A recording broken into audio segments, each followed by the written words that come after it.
నమస్తే, good morning. G న్యూస్కు స్వాగతం. ఈరోజు వార్తల్లోని ముఖ్యమైన వార్త ఏంటంటే ఆడిట్ లేకే అక్రమాలు. నేడు అన్ని జిల్లాల్లో స్టాంపు డ్యూటీ లెక్కల పరిశీలన. ధరణి లోపాలే ఆసరగా స్టాంపు డ్యూటీ స్కామ్. భూభారతి వచ్చినా కొనసాగుతున్న దందా. ప్రభుత్వ ఖజానాకు భారీగా గండి. 5 ఏళ్లుగా కన్నెత్తి చూడని జిల్లా రిజిస్ట్రార్లు ఆడిట్ చేస్తే వెలుగులోకి ఇల్లీగల్ ట్రాన్సాక్షన్స్. అయితే భూభారతి వచ్చినా కొనసాగుతున్న దందా. అయితే ధరణిలా ఏదైతే లోపాలు ఉన్నాయో దాన్నే ఆసరగా చేసుకున్నారు.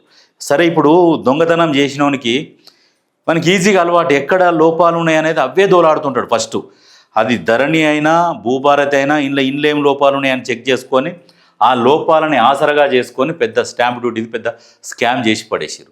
దాన్ని అంతా రికవరీ చేయమని అంటారు.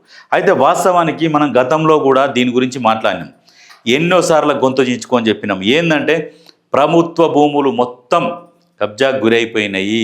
గత పాలకులు మొత్తం మింగేసిరు, చెరువులతో సహా మింగిరు. గతంలో వచ్చినప్పుడు చెప్పిరు ఎక్కడెక్కడ చెరువులు ఉన్నాయో నిజాం కాలం నాటి చెరువులను అన్ని బయటికి తీస్తాం అని చెప్పిండు. వచ్చినాక ఉన్న చెరువులను కూడా మింగిండు ఆ దరిద్రుడు. అందుకనే ఇప్పుడు ఈ భూభారతిలోగాన ఎట్లా వస్తే ఈ స్కాములు జరుగుతున్నాయో దీనికి సంబంధించి జిల్లా రిజిస్ట్రార్లు ఎందుకు సైలెంట్గా ఉన్నారంటే గతంలో వాటికి అన్నిటికీ సూత్రధారులు వీళ్ళే. కాబట్టి ఒక్కొక్క జిల్లా రిజిస్ట్రార్ని, సబ్ రిజిస్ట్రార్లని వీళ్ళని పట్టుకొని విచారించుర్రి.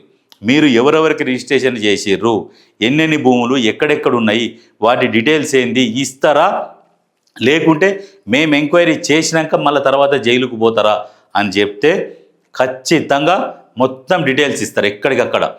యాదగిరిగుట్ట పరిధిలోనే 25,000 ఎకరాల భూములు మొత్తం ప్రభుత్వ భూములు రిజిస్ట్రేషన్లు చేసిర్రు. ఇది 100% నిజం.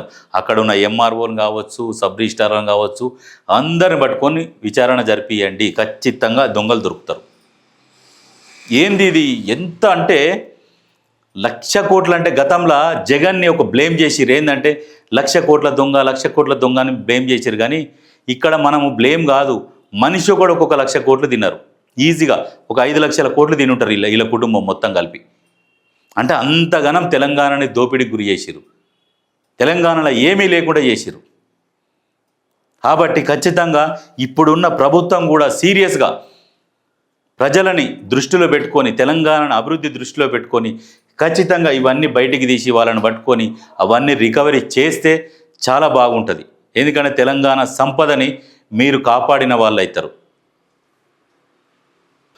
రైతు భరోసాకు దరఖాస్తులు కొత్త పట్టాదారుల నుంచి తీసుకునేలా సర్కార్ ప్లాన్. సంక్రాంతి తర్వాత నుంచి అవకాశం, అనంతరం భరోసా నిధుల విడుదల. అయితే ఈ రైతు భరోసా అనేది సంక్రాంతి తర్వాత విడుదల చేస్తారంట. అయితే కొత్త పట్టాదారులు కూడా అప్లికేషన్ చేసుకోవాలి. ఎందుకంటే భూములు అమ్ముడు కొనుగోలు జరిగినాయి కాబట్టి ఈ కొనుగోలు తర్వాత మళ్ళీ వీళ్ళు అప్లికేషన్ పెట్టుకోవాలి ఈ రైతు భరోసాకు. పెట్టుకుంటే ఈ రైతు భరోసా అనేది పడుతుంది. అయితే దీన్ని కూడా కొంచెం కుదించి ఇన్ని ఎకరాల వరకు ఇస్తాము రైతు భరోసా, దీన్ని టైం టు టైం ఇవ్వాలి. లేదంటే సరే వానికి 100 ఎకరాలు ఉండని, 1000 ఎకరాలు ఉండని, ఓన్లీ ఒక 10 ఎకరాల వరకే రైతు భరోసా, మిగతా దానికి మేము ఇయ్యము. సరే అది పంట బండి ఏమైనా చేసుకో, ఒక 10 ఎకరాల వరకు ఇస్తామని పెట్టు, లేదంటే ఒక 5 ఎకరాల వరకే ఇస్తామని చెప్పు. ఎందుకంటే ఈ పెద్ద రైతులు, బలిసిన రైతులు ఉంటారు కదా, వాళ్ళకి అవసరం లేదు రైతు భరోసా.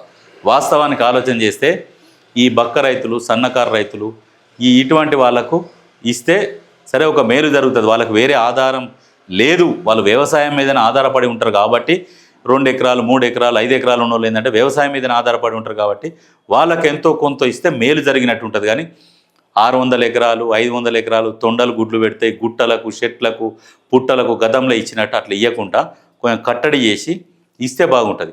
లేదంటే ఒకరికి ఇచ్చి ఒకరికి ఇవ్వకుండా ముఖం మార్చుకున్నట్టు కాకుండా ఎన్ని ఎకరాలను ఉండని 5 ఎకరాల వరకు ఇస్తాం, ఇట్లా పెడితే బాగుంటుంది. దాని మీద ఆలోచన చేయరు. సరే మీరు ఎప్పుడు ఇస్తారో ఏమో అనేది, కానీ దాని మీద ఆలోచన చేస్తే బాగుంటుంది.